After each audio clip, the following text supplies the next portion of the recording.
Je lis du livre de 1 Jean chapitre 5, les versets 19 et 20, ce qui suit.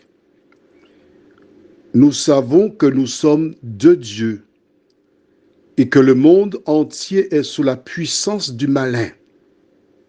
Nous savons aussi que le Fils de Dieu est venu et qu'il nous a donné l'intelligence pour connaître le véritable. Et nous sommes dans le véritable en son Fils Jésus-Christ. C'est lui qui est le Dieu véritable. Prions. Seigneur, au fil des jours, nous découvrons des références de la Bible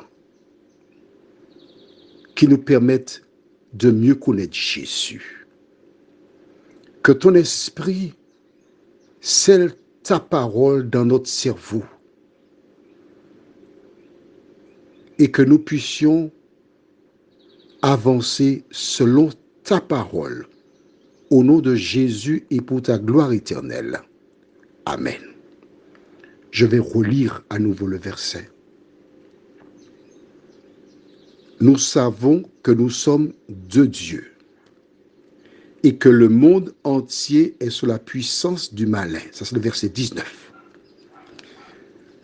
Jean dit que le monde entier est sous la puissance du malin. Jésus était déjà parti quand il a rédigé ce courrier. Il déclare que le monde entier est sous la puissance du malin. Es-tu conscient de cela? Comment le monde entier peut-il être sous la puissance du malin? Comment savoir? Il n'existe que deux chemins. Le chemin de la vie et le chemin de la mort. Celui qui n'est pas avec Jésus est contre lui et par conséquent est sous la puissance du malin. Est-ce que tu es consciente ou conscient de cela? Il n'y a pas de neutralité sur la terre. C'est soit on est avec ou contre Jésus. Mais la Bible nous dit que le monde entier est comment? Est sous la puissance du malin. Au verset 20, nous savons aussi que le Fils de Dieu est venu et qu'il nous a donné l'intelligence pour connaître quoi? Le véritable. Attention, s'il parle du véritable, c'est parce qu'il y a le faux. Jésus est venu pour nous donner quoi? L'intelligence pour connaître le véritable. C'est-à-dire, seuls ceux qui ont l'intelligence peuvent comprendre que Jésus est ce qu'il est. Il continue en disant, et nous sommes dans le véritable en son Fils, Jésus-Christ. Et la fin du verset 20 est claire. La Bible dit, c'est lui qui est le Dieu véritable. Le Dieu véritable, c'est Jésus de Nazareth. As-tu vu comment les versets sont clairs, nets et précis? Quand on prend le temps pour lire, on découvre au fur et à mesure la vérité. Jésus, c'est lui le Dieu véritable. Il existe beaucoup de faux dieux. Il existe beaucoup de philosophies. Plusieurs appartiennent en dehors du christianisme à des mouvements divers. Mais celui qui s'appuie sur la parole, celui qui veut connaître la vérité, qui prend le temps pour lire et demande à Dieu son esprit, il le conduit dans toute la vérité. Mais la vérité, qu'est-ce que c'est? Jean 14, verset 6, je vais beaucoup citer ce verset parce que c'est la clé. Jésus lui dit, je suis le chemin, la vérité et la vie.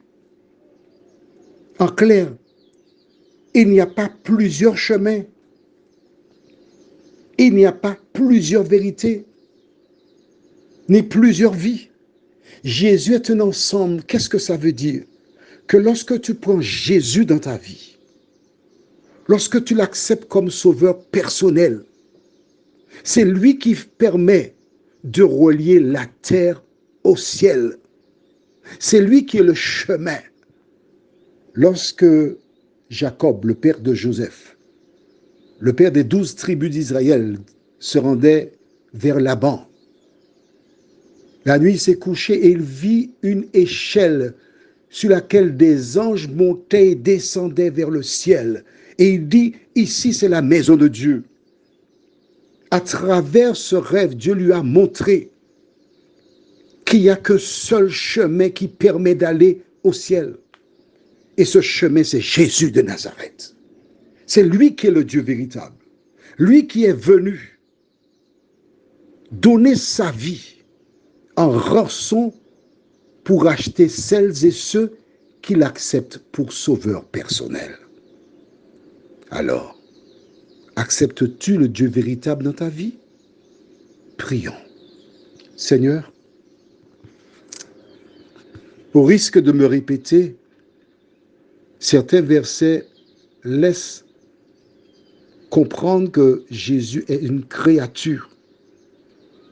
Mais nous avons vu dans Ésaïe 9, verset 5, hier matin, que Jésus est le Dieu puissant et Père éternel, le conseiller admirable.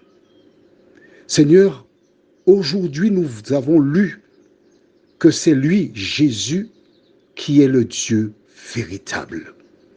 Tandis que des personnes trompent tes enfants en disant que Jésus est la première créature de Dieu. Permets, Seigneur, que ces personnes puissent lire ce verset et se rendre à l'évidence que Jésus n'est pas une créature, mais il est le Créateur. Fais-nous du bien, nous t'en prions, en ce matin. Dirige-nous dans toute la connaissance, nous t'en prions, au nom de Jésus et pour ta gloire éternelle. Amen. Je te souhaite une bonne journée sous le regard de Dieu.